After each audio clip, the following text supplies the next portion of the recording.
Hi, I'm Kelly Cervantes, and this is Seizing Life, a bi-weekly podcast produced by Cure Epilepsy.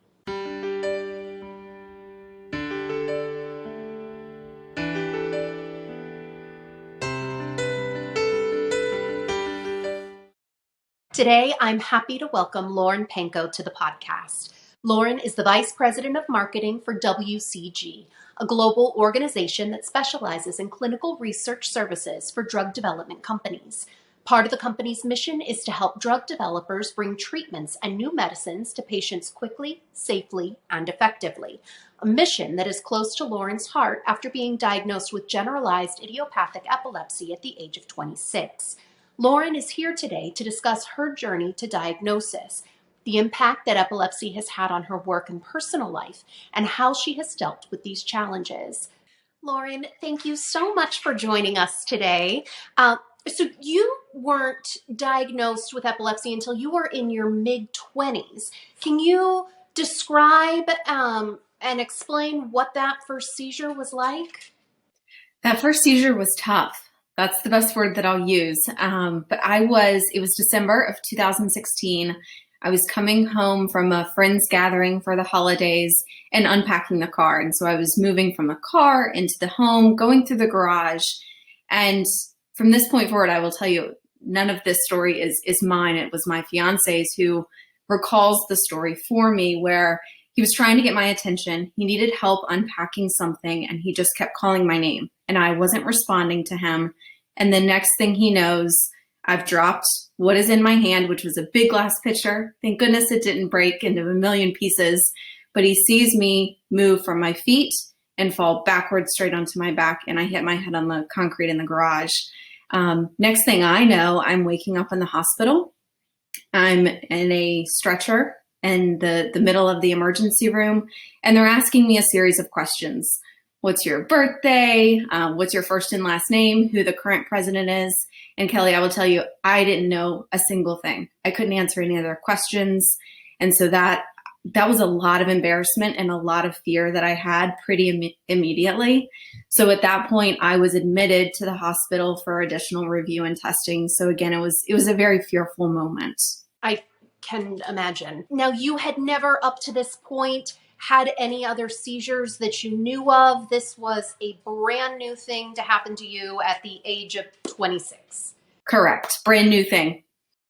Wow. And so you are in the hospital. You have no idea what's going on, even your own name. What are the doctors telling you has happened at this point? They're not telling me much. There are multiple nurses, ER docs coming in, seeing me, asking me the same series of questions, what my birthday is, what my name, who the president is. And I'm continuing to not remember and continuing to get more and more frustrated and embarrassed because of that brain fog that I'm experiencing. But it's a couple of hours, Kelly, before the neurologist who was attending at that time comes in to see me. When she came in, though, I will be very frank with you, it was a very cold conversation that we had, and her bedside manner felt very cold. And the reason that I say that is because she came in, confirmed that I did have a seizure based on the explanation of my fiance that I was convulsing, I was shaking, again, that I did have that brain fog. I had bitten the sides of my tongue when I tensed up.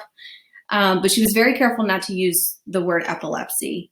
But what she did say that she felt was odd was that as a healthy 26-year-old with no pre-existing conditions, she felt like it was likely that her hypothesis was that I had a brain tumor. And that was the reason behind having the seizure at that point. So there's no mention of epilepsy. I'm assuming, not had an MRI at this point, and she's immediately jumping to brain tumor, which I'm sure is just horribly comforting. Horribly comforting, terrifying. Let's use all those adjectives. Absolutely. So you're right. There was no MRI. There was no additional testing. I was hooked up to IVs that were just taking my blood, but that was about it. She did say that she was going to schedule an MRI, but that schedule didn't happen until about 24 hours after she and I had that initial conversation. So I'm in the bed feeling embarrassed because I can't remember my own name, but now add in the anxiety and terror because who am I to trust but this attending neurologist to say, yeah, I've got a brain tumor. So you get the MRI the next day after 24 hours of pure stress and hell. And what do the MRI results say? I'm assuming that as you're speaking to us today, you don't have a brain tumor. Correct. I did not have a brain tumor. In fact, the scans came back clean, which was just such a blessing. But it opened a series of questions up that I needed to start addressing to say, what is actually going on if that's not the case? Because we all of a sudden went from worst case scenario to, okay, maybe there is a best case scenario of why this is happening, but now what? Why? So at this point, you have very little information. Did they, once your MRI came back clean, did they do an EEG? At what point did you get the epilepsy diagnosis? Great question. And I do want to add in one thing. So there was a period of time between when I was told that I was having I had the brain tumor before I had the MRI, that I was admitted into the neurological wing of the hospital outside of the emergency room. And the attending physician at that point also took away my license because unbeknownst to me, in the state of Pennsylvania, when you have a seizure, your license is taken away for 6 months. And so it's the doctor's responsibility to actively take away your license and turn it into the DMV. So there's, again, another series of emotions that go on with that embarrassment and the fear of now a loss of independence. And so then I go into the MRI, absolutely the next day. The scans come back clean, say we don't have anything, brain tumor is not there. And then she schedules me for an EEG. And so that luckily was the same night, so I could hopefully get some more answers. And the EEG was a very interesting experience because I had never had one before, right? No reason to as a healthy 26-year-old. So I'm laying in the room and it's very dark, and the radiologist does an amazing job of telling me exactly what she's about to take me through. And this was probably the first time that I felt like I really had good care. She just did a great job explaining what was about to happen.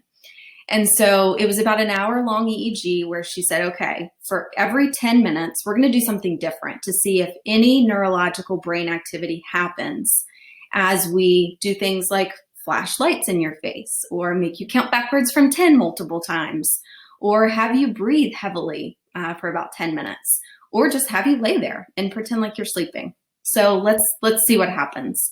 And after that EEG, the results came back that I had seizure activity when the 10 minutes of heavy breathing or hyperventilation occurred.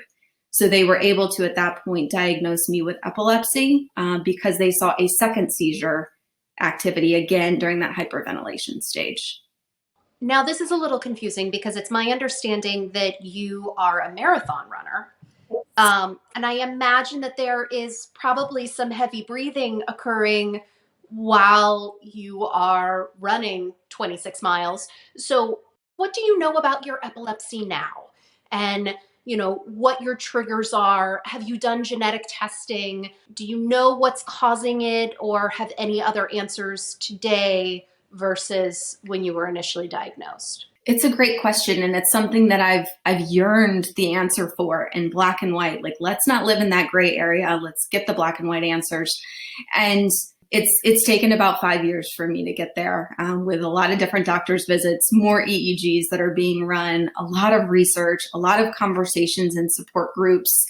But one of the things that I have found out through multiple EEGs is that when I do hyperventilate, there is neurological and seizure activity. And so that has remained a constant. But to your point about marathon running, that doesn't seem to add up to me. There's just something off there, because I am a heavy breather when I run, as I'm sure most runners are. But at the same time, when I think about other triggers, this has been the beauty of having a seizure diary, because I will tell you every seizure that I have had, and unfortunately I've had more than 2, I don't remember what has led up to them. I don't have auras afterwards. I don't remember. I have that brain fog just like I experienced in that first one. And so being able to go back to say, okay, in the past 24 hours, let me write down what I was feeling. Had I had any alcohol? Did I have any, sleep patterns that were off? Was I having a stressful day at work? And I can tell you the biggest pattern that I've seen that I believe are my personal triggers are lack of sleep, so sleep deprivation, that hyperventilation that comes about, and then stress as well. So that's been an interesting mix. Hi, this is Brandon from Cure Epilepsy. An estimated 3.4 million Americans and 65 million people worldwide currently live with epilepsy. For more than 20 years, Cure Epilepsy has funded cutting-edge, patient-focused research. Learn what you can do to support epilepsy research by going to cureepilepsy.org. Now back to Seizing Life. You talk about stress and sleep deprivation, and I feel like these are two just very blatant facts that come with adulthood and working professionally. They're sort of difficult to evade. How has epilepsy affected your professional and personal life, specifically in the workplace?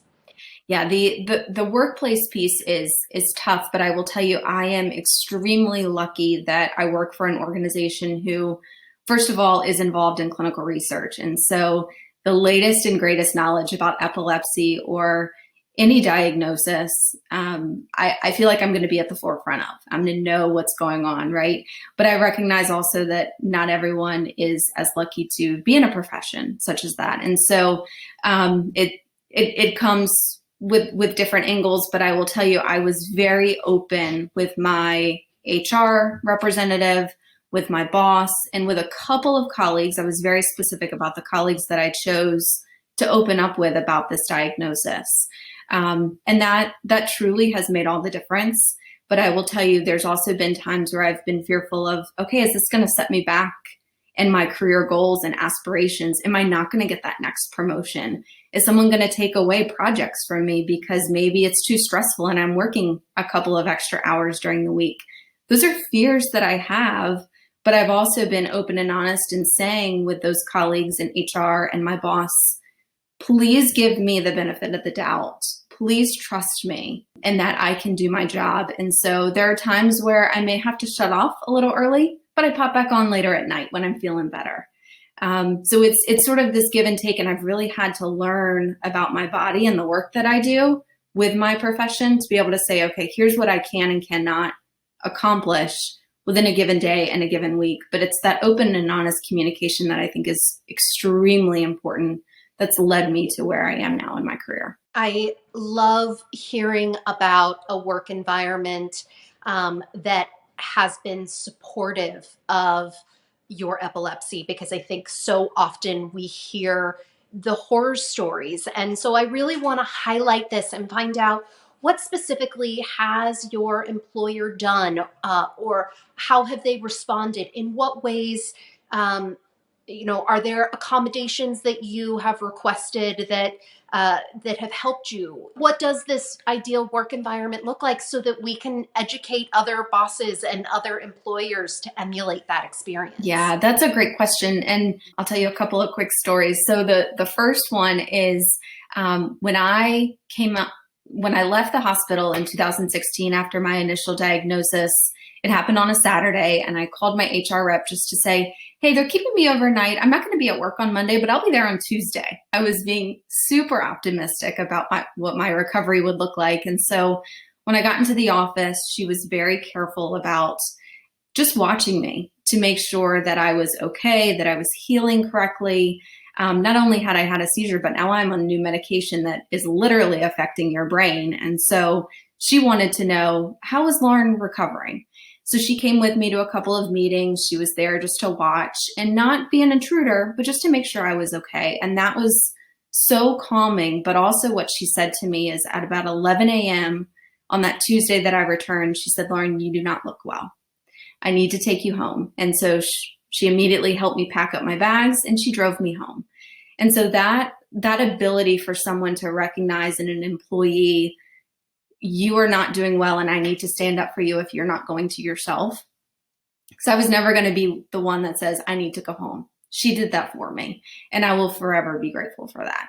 The next thing that happened is I shared with you that I lost my license for about 6 months. And so what that meant is I was leaning on my fiance, his family to drive me to and from work, but they had to do that around their own schedules. So I was coming to work early. I was leaving late because I was trying to accommodate them instead of being a burden. And so what ended up happening is I was saying hello with my breakfast and saying goodnight with my dinner to everyone at work. And they were like, Lauren, you're supposed to be careful about the hours that you're working and the time you're putting in, because this is so hard on your body right now.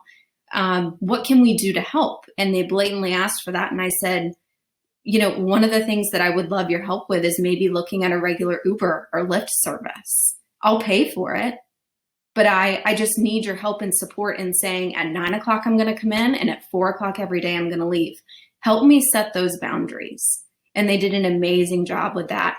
And in fact, I will say they actually went above and beyond in getting me a car service every single day. That's really incredible. Now, have you had the experience of having a seizure at work? And if so, how was that received?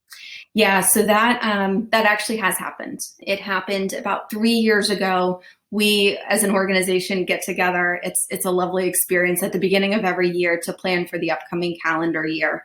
There's about 150 of us that gather in Princeton, New Jersey, where our corporate headquarters are.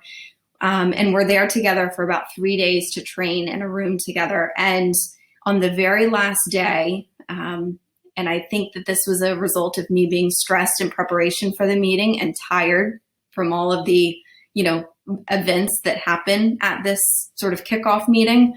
I had a seizure in my chair and I fell over onto one of my colleagues, and she called out for our chief medical officer, who happened to be in the room. Our CEO cleared the room with all of the other 100 individuals.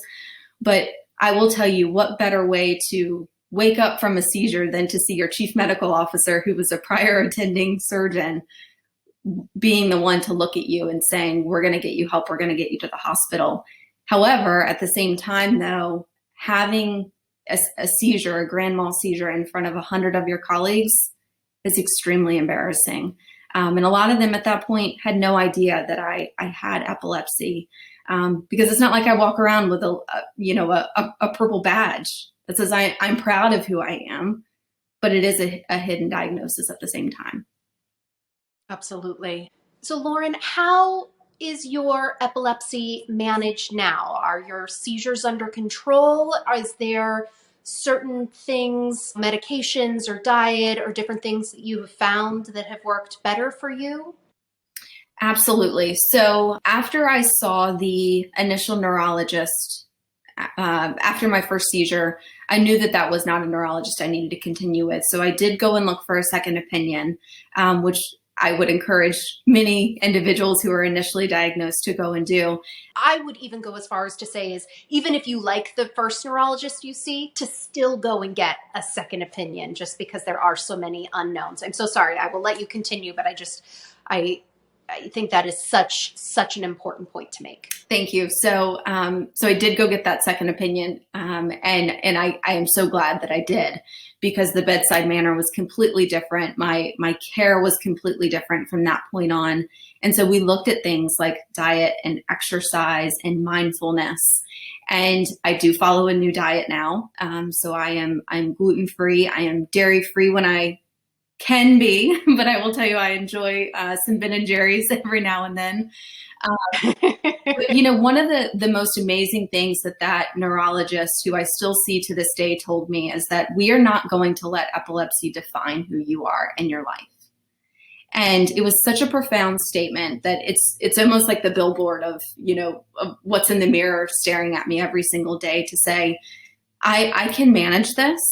There are some things that in my life are different now. So I am on Keppra. I'm on medicine every single day. I have to, watch my social life and some of the alcohol intake that I have, the things that I eat, how late I stay up at night. So there are some differences, but I will tell you, making those differences also makes me feel healthier. So all of it together is sort of this package of this new Lauren, but I don't look at it in a bad way. These are great changes that I've had to make, and I do feel healthier every single day when I wake up. And now you're expecting a baby. Yes. Congratulations. Thank you. Exciting. But I imagine that was a big decision to make in and of itself. I've spoken to other women who have epilepsy and then make the decision to start a family. And there are a lot of factors that go into that. What kind of discussions did you have with your doctor, and how has the pregnancy been so far? Oh, I think I had my neurologist on speed dial. Like, what do I do? How do I go about doing this? What, prenatal vitamins do I need to take? Do I need to up my Keppra dosage? We were chatting super frequently. And the great news is there's a lot of research around the drugs that are in market right now to prevent seizures and cope with them, that most of them do not affect the child's birth or cause birth defects. And I was so grateful to see that and to know that and have that reassurance, because then it meant that my lifelong dream of becoming a mother wasn't off the table. And so I could say to my partner and husband, yes, let's do this. And so truly the only fear was, okay, if sleep deprivation is one of my triggers, let's figure out how we're going to manage that together. But if there is any underlying genetic testing that can be done, if I maybe have some sort of DNA that could be passed on to my child because I have epilepsy, I want to know that and I want to figure that out. So genetic testing was an important component of what was my early on pregnancy plan. So we did go through genetic testing, and my high risk doctor, because I have epilepsy, said to me, okay, so you got two options. We can do a blood panel that tests about 30 different genetic diseases, or we can do one that we call a full blown panel that's about 300, maybe more. And I said, oh, give me the full panel. I want to know, right? I want to know all there is to know. And they did have in that full panel some DNA with epilepsy. And so I said, okay, this is going to give me the answers that I need to know. Is there a chance that if I am a carrier of any DNA that I could pass it off to my child? Luckily, again, praise be that I did not come back and tested negative for any of those genes. So I know that my children will not be carriers. I'm not a carrier. So then I felt like I could really go on and say, okay, this is going to be a healthy pregnancy, and say that with confidence. Well, I am just so excited for you to embark on this new journey of motherhood. I think you're going to be a phenomenal mother. I am so uplifted by your positivity and your confidence and the way that you don't let epilepsy define you, and that you are living proof that life does not end with an epilepsy diagnosis, and sometimes it only gets better. So Lauren, thank you so much for sharing your story. Wishing you nothing but the best, and I really desperately need to see some baby photos when you have them. Oh, all the baby photos. You got it. Love it. Thank you so much. Thank you so much. Thank you, Lauren, for sharing your story and insight about maintaining career and personal aspirations while also managing epilepsy. Unfortunately, Lauren's pursuit of seizure freedom is too common among those battling epilepsy. 1/3 of people diagnosed with epilepsy do not respond to current medications. For these patients, the promise of research is their best hope for a seizure-free life. That is why Cure Epilepsy has funded patient-focused research for more than 20 years. We are dedicated to finding new treatments and cures. We hope you will support us by visiting cureepilepsy.org/donate. Your support and generosity are greatly appreciated. Thank you.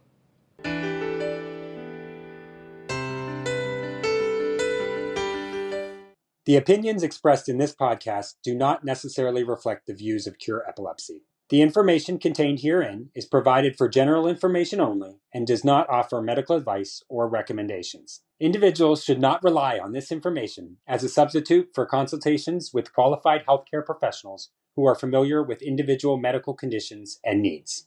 Cure Epilepsy strongly recommends that care and treatment decisions related to epilepsy and any other medical conditions be made in consultation with the patient's physician or other qualified healthcare professionals who are familiar with the individual's specific health situation.